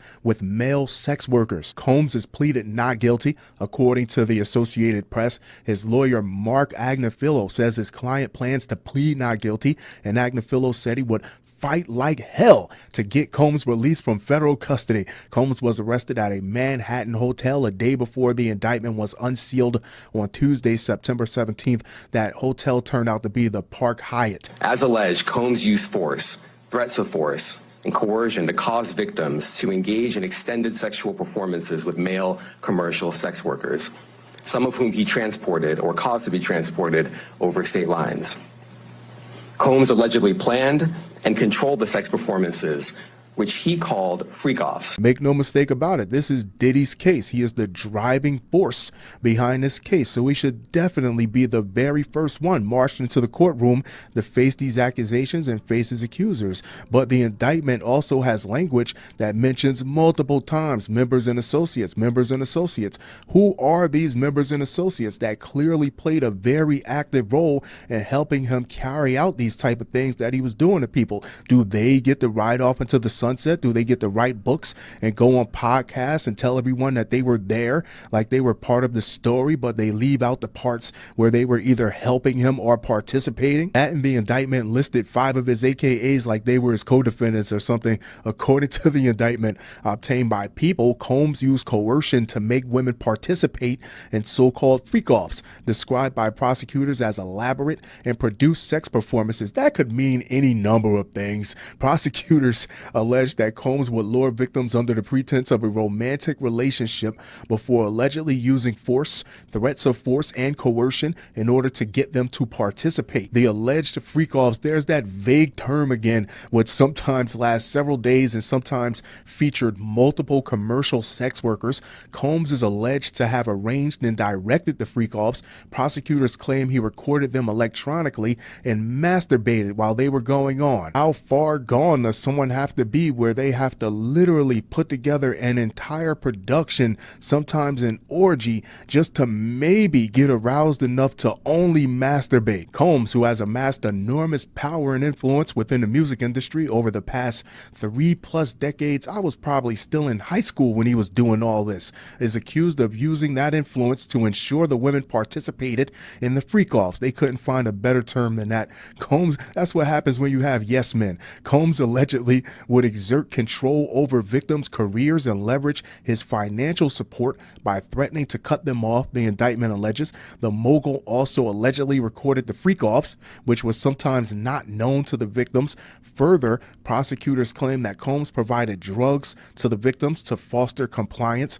The drugs supplied allegedly included cocaine, oxycodone, and ketamine, among others, according to the indictment. How many overdoses do you think has happened over the years at these parties where and nobody is cutting anybody off. Here, take as much as you want, get to where you have to get to so you can perform, per se. People getting dropped off at hospitals at random and all types of stuff like that. That's all I could picture, because there's no way his members and associates' job duties wasn't excluded to getting rid of dead bodies from overdoses at these wild parties, because the alleged freak-offs were physically exerting and sometimes lasted several days. Prosecutors say Combs and the victims needed IV treatment after freak-offs. No Gatorade? You need an IV drip, get you back in the game, baby. The need for the IV stemmed from the need to recover from the exertion as well as the drug use. The indictment alleged the physical abuse allegedly inflicted by Combs dates back to at least 2009. Prosecutors claim in the indictment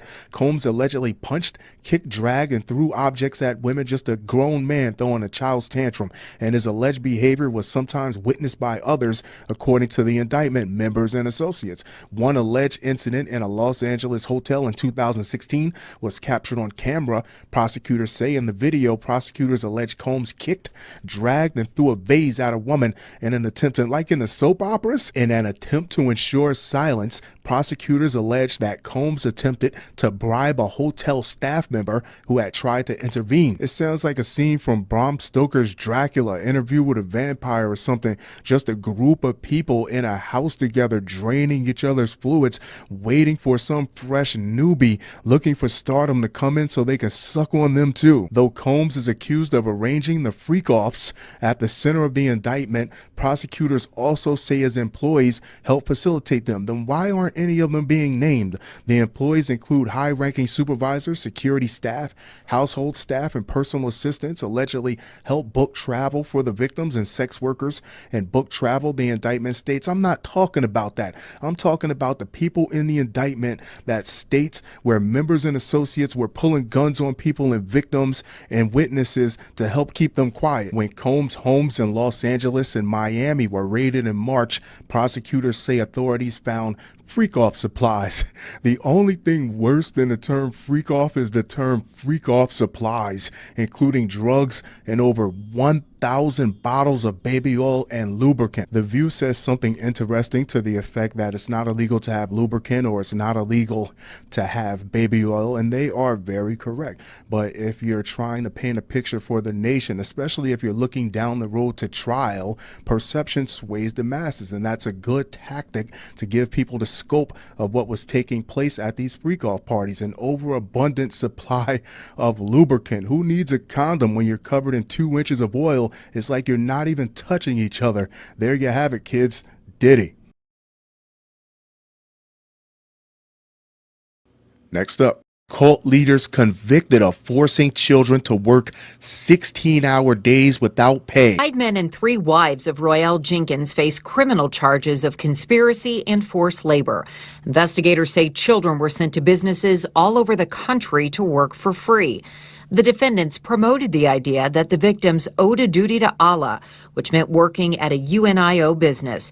The defendants convinced the victims that if they did not comply with the rules, including performing their, quote, duty, or if they left UNIO, they would burn in an eternal hellfire or experience tragedy. We're not talking about that cute lemonade stand on the corner or the kid that wants to work a few hours after school to buy the new pair of sneakers or get the new video game. We're talking hard labor, blue collar, double shifts, some of the like some adults haven't seen in their entire lives. There's a lot to be appalled about here, but let's start with how these kids weren't taken. These kids weren't kidnapped. They were given. They were permitted to be treated in such a fashion by their parents. So no, there was not enough jail time given out for me, and there were definitely not enough people going to jail, because being a fool isn't a crime, but it damn sure should be sometimes. 6 members of a Kansas-based cult have been convicted in a scheme to house children in overcrowded, rodent-infested facilities and force them to work up to 16 hours a day without pay. That's 10 more hours than your baby daddy would ever work,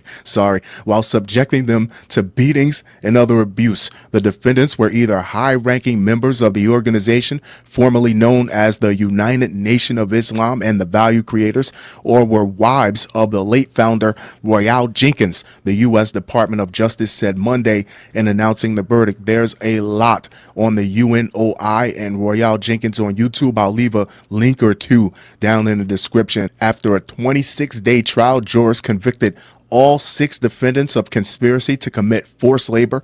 One of the 6, Kaba Majid 50, also was convicted of 5 counts of forced labor. They didn't come outside. If the only way that we saw any of the kids was if the girls were doing some drill out here in front. The UNOI isn't necessarily an unfamiliar term to me because several years ago there was a documentary where one of the children, a couple of the children came forward, but one of them specifically said that they were splitting the siblings apart during this child trafficking, this child labor pipeline. And one of them might be in Baltimore, one of them might be in Newark. And the only time you would hear how your sibling is doing is through somebody else that was moving through the pipeline also. Under the guise of false pretenses and coercion, let me translate for you. Their parents were idiots who were swindled and hoodwinked into giving their children freely to these monsters. These victims, some of whom were as young as 8 years old, endured inhumane and abhorrent conditions. FBI Special Agent Stephen Cyrus said in a written statement. Prosecutors said the group, which was labeled a cult by a federal judge in 2018, beat children and imposed severe dietary restrictions. One of the victims was held upside down over train tracks because he would not admit to stealing food when he was hungry, prosecutors said. Another victim resorted to drinking water from a toilet because she was so thirsty. Jenkins, who died in 2021, had been a member of the Nation of Islam until 1978 when he founded the separate United Nation of Islam. So let's make this very clear. They are not part of the Nation of Islam, and they were never part of the Nation of Islam. He persuaded his followers that he was shown the proper way to rule the earth after being taken through the galaxy by aliens on a spaceship, according to the indictment.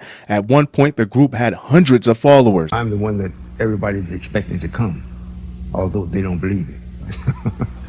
Jenkins claimed that in approximately 1978, he was abducted by angels who transported him through the galaxy in a spaceship and instructed him how to rule on Earth. When he hit the part about the aliens, he didn't lose any of you. When he hit the part about the extraterrestrials taking him up in a spaceship, you didn't realize the emperor wasn't wearing any clothes, grabbed your child and got the hell out of there, because religion alone can make someone a cult, but aliens definitely make things a cult. Prosecutors said that beginning in October 2000, the organization ran businesses such as gas stations, bakeries, and restaurants in several states using unpaid labor from group members and their children. They built a whole organization on the backs of minors. Parents were encouraged to send their children to an unlicensed school in Kansas City, Kansas, called the University of Arts and Logistics of Civilization, which did not provide appropriate instruction in most subjects. Yeah, you teach the children how to serve you and obey you and nothing else. You don't want them getting too smart, do you? Instead, some of the child victims worked in businesses in Kansas City, while others were trafficked to businesses in other states, including New Jersey, New York, Ohio, Maryland, Georgia, and North Carolina, the indictment alleges. So if you are a parent that was dumb enough to give your child to this cult, even if you wanted to visit them afterward, you don't even know if they're in Kansas City anymore. They could be in any one of these states, in any one of these cities, and I highly doubt that the organization would give updates on the child's whereabouts to people who were outside of the organization. Prosecutors said the children lived in overcrowded facilities, often overrun with mold, mice, and rats. There were strict rules about what they could read, how they dressed, and what they ate.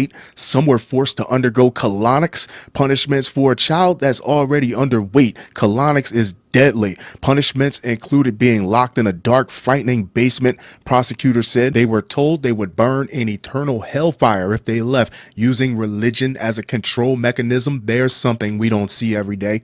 In May 2018, U.S. Judge Daniel Crabtree called the group a cult and ordered it to pay $8 million to a woman who she said spent 10 years performing unpaid labor. 10 years. Sentencing hearings are set for February, and the child labor case. The convictions carry sentences of up to 20 years in prison for Majid and up to 5 years for the other defendants. The only thing that I could think of that would be making these sentences so damn weak is the fact that they didn't kidnap these kids, that these kids were given to them.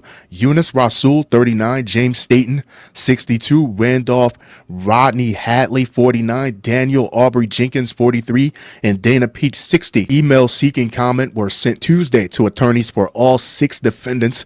2 other co-defendants previously pleaded guilty to conspiracy to commit forced labor. So that makes 8 people, but they were running this organization out of at least 6 states. How do you come up with only 8 people? That's what's puzzling me about this. There you have it, folks. The UNOI. I am surprised one of these children didn't grow up to find one of these members to put a bullet in their skull. Tell me what you think. See you in the next video. Fun show, fun show, fun show. The music for this episode is from Will B. Alexander. Get your music from Will B. Alexander. I'll leave the contact information down at the bottom. If you're a producer and you would like to have your music featured on an episode of this podcast, reach out to me at www.watchaeor.com or DM me on any one of my social media profiles. If you like what I'm doing here, if you like my podcast, get yourself a monthly subscription, get access to more robust content, full episodes of this podcast, and featured music, or make a donation. My Cash App, my PayPal, my Buy Me a Coffee, all that information is up on the website, www.watchaeor.com. That being said, I'm going to wrap this one up, but I'll be sure to see you very, very soon. Jusqu'à la prochaine fois.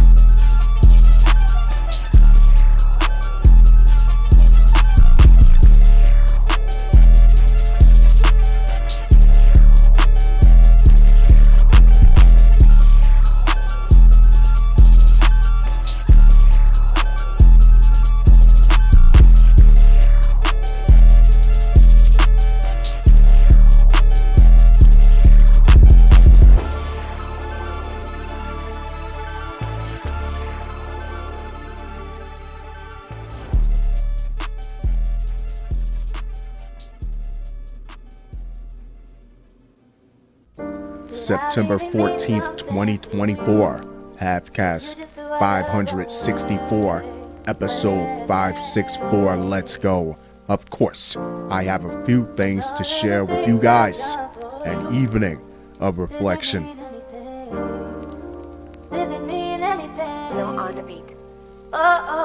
Shall we?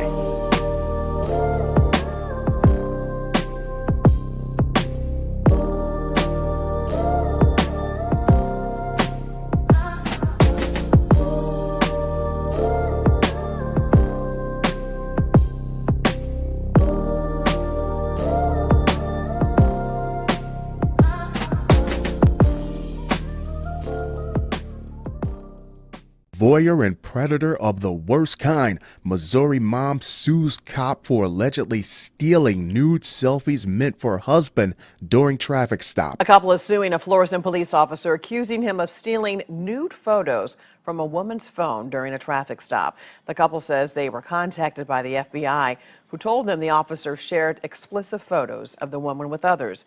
She believes those photos were stolen back in February when she was pulled over by the unidentified officer. Well. Florissant, Missouri has a population of a little over 52,000 people with an overall crime grade of a C+, which is not bad, except it leaves space open for more extracurricular activities. Say a cop pursuing his own personal passions, patrolling for private parts pictures like a proper pervert. I know the front seat of that police cruiser would look shameful under a black light. A 24-year-old Missouri woman filed a $25,000 lawsuit Friday, calling a local cop a sexual voyeur and predator of the worst kind over what she said was a traffic stop that turned into an invasion of privacy. I think she should have asked for more money. me, the harder you hit their pockets, the further up the chain this has to go. The plaintiffs in the lawsuit are identified only as Jane and John Doe, a married couple living in Florissant who have several children. They sued the Florissant Police Department and an officer identified only as Joe Smith, whose true identity they do not know. They don't want people on his doorstep, and who the department says is no longer employed as a police officer, fired his ass. And we've been seeing this often in law enforcement. First name comes to mind, Sean Grayson. When they fire a cop, it's like getting cut from your favorite sports team. You can go play for another team. You can go be a problem at another precinct and continue that same pattern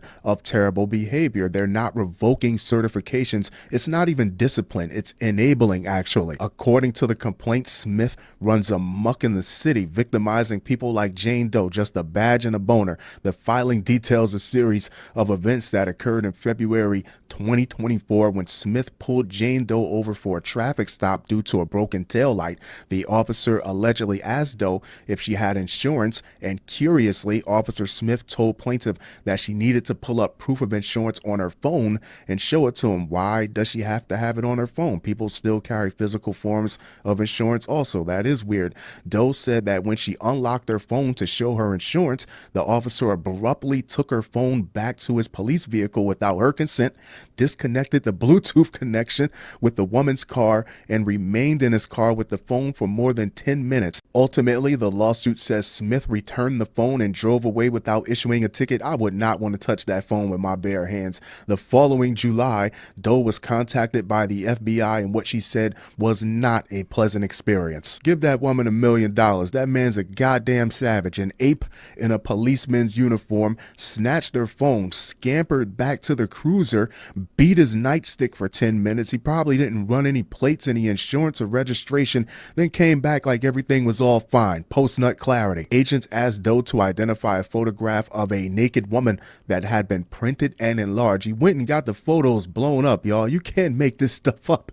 According to the lawsuit, Doe was shocked to find that the photograph was of herself, and it was a photograph that she had only ever exchanged with her husband. According to the filing, the FBI alerted Doe that the picture of her was not the only explicit photo they discovered in Smith's possession. Doe asserted in the complaint that Smith scrolled through her phone, voyeuristically viewing naked photographs of both her and her husband in their intimate messages. What could you possibly get out of that? Then used his own phone to take pictures of Doe's pictures of to-go plate. Doe said that since the incident, she has been incredibly disturbed and suffered humiliation, severe emotional distress, and a shattering of her trust. There is no number that you could put on that, but I also know that that number would definitely start at a lot higher than $25,000. Plaintiffs have lost all faith in the Florissant police and grow nervous whenever they see an officer. Rightfully so. You don't want some random cop adding your photos to the spank bank, the filing said.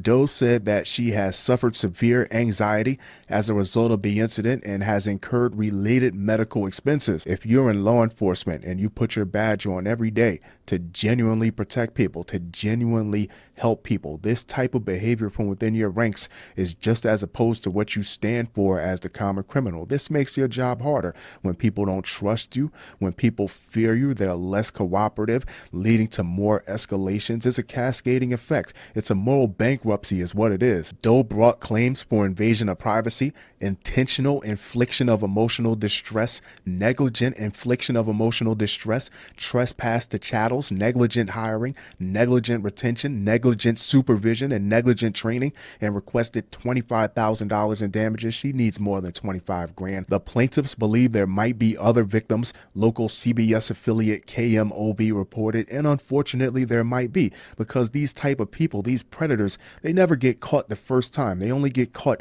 after they get very comfortable. Prosecutors are also reportedly investigating to determine whether to bring criminal charges. What do you mean to determine whether to bring criminal charges? Why haven't they been brought already? There you have it, kids. Pervert, policeman, purloins, private pictures. Tell me what you ponder. Next up, JSO officer arrested, accused of kidnapping with a firearm, stalking, written threats to kill. Brian Housand was arrested today for armed kidnapping with a firearm, a first-degree felony, punishable by life in prison. Written threats to kill, a second-degree felony, punishable by 15 years in prison.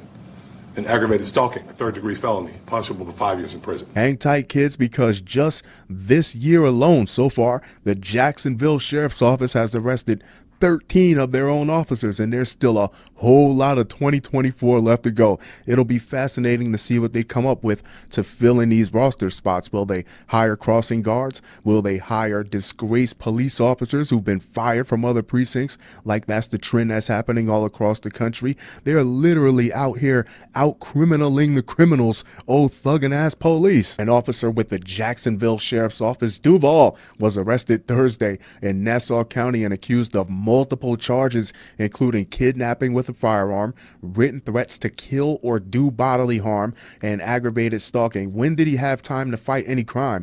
Jacksonville Sheriff T.K. Waters held a news conference Thursday evening to announce the serious and deplorable charges against current JSO officer Brian Housen, 42. I wanted to be clear that this agency stands in solidarity with the victim of these horrible crimes, and I've said many times before, at least 13, right? No one is above the law. No one, Waters said. Upon his arrest, JSO immediately suspended Housen of all of his police powers and placed him on leave without pay.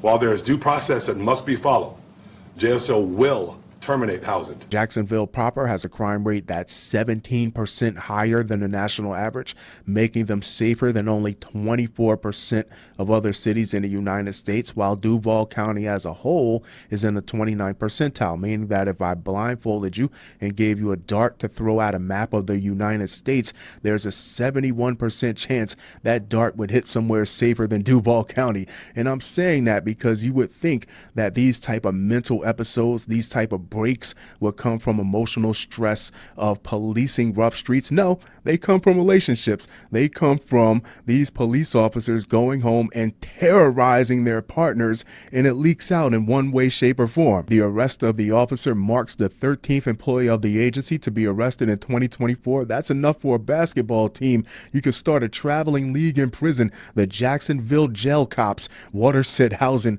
was suspended and put on leave without pay and will eventually be fired. The charge of armed kidnapping is a first-degree felony punishable by life in prison. You're playing around in Florida. He was being held on a $1 million bond.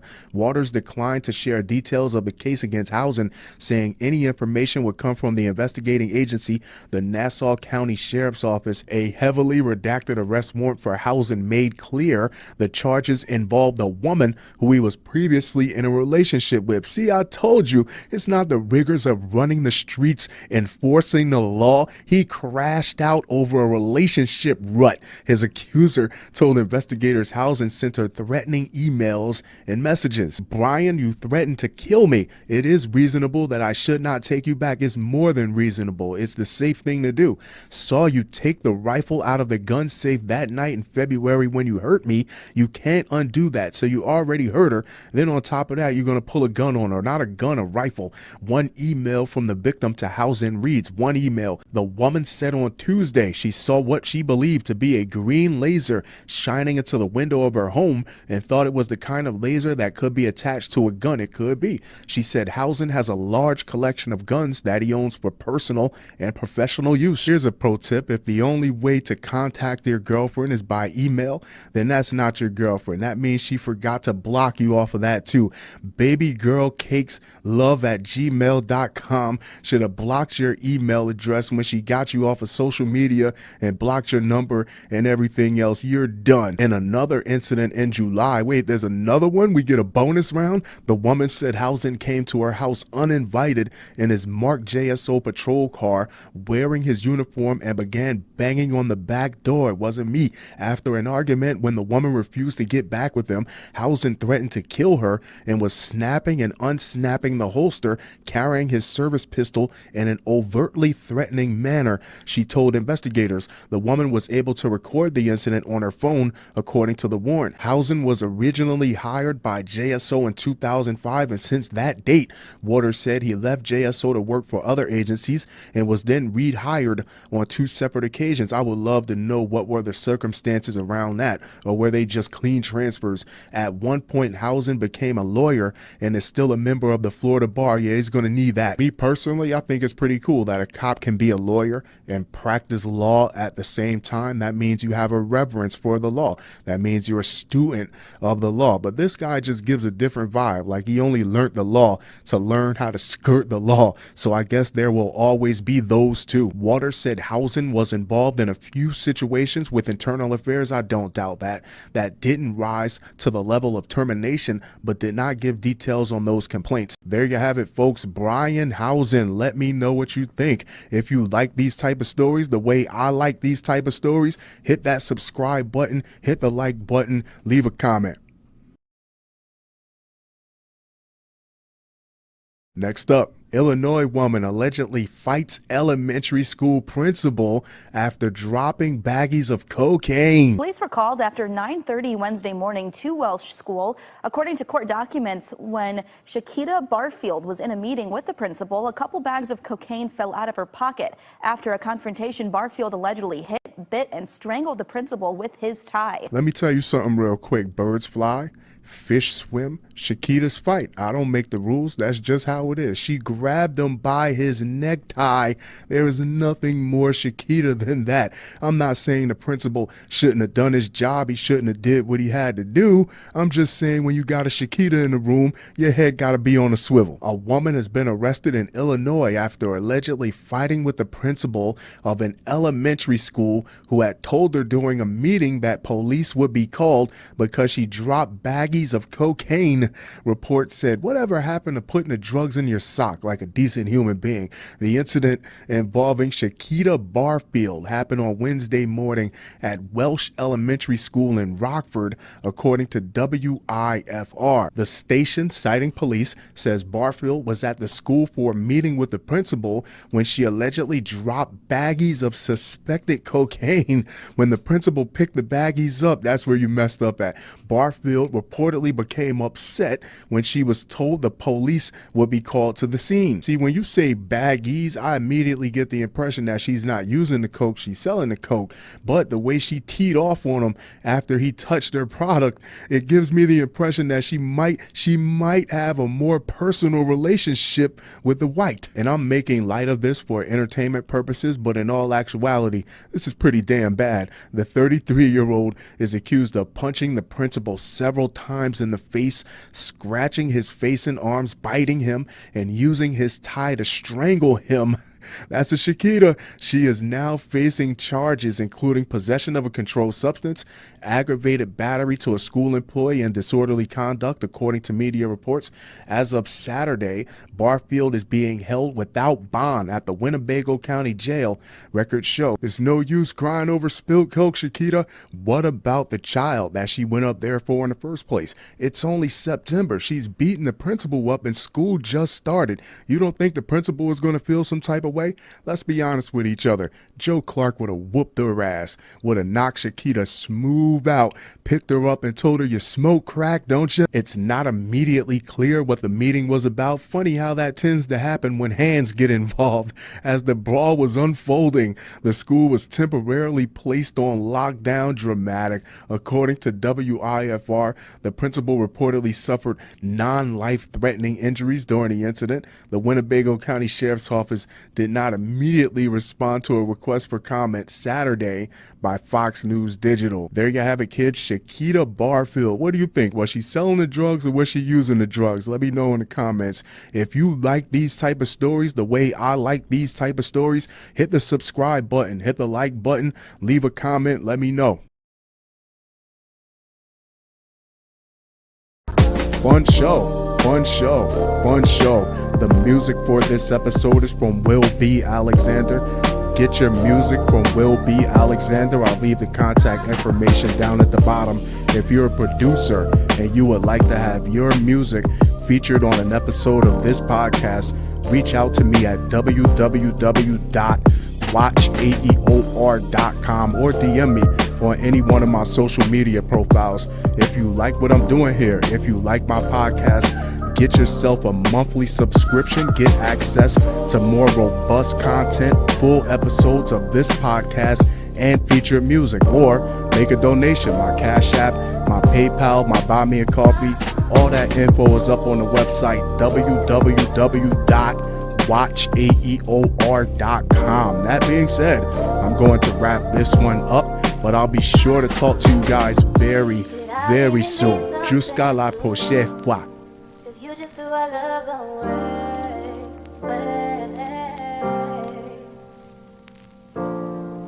And all of the things I've done for you, did they mean anything? Did it mean anything? Oh, oh, oh, oh.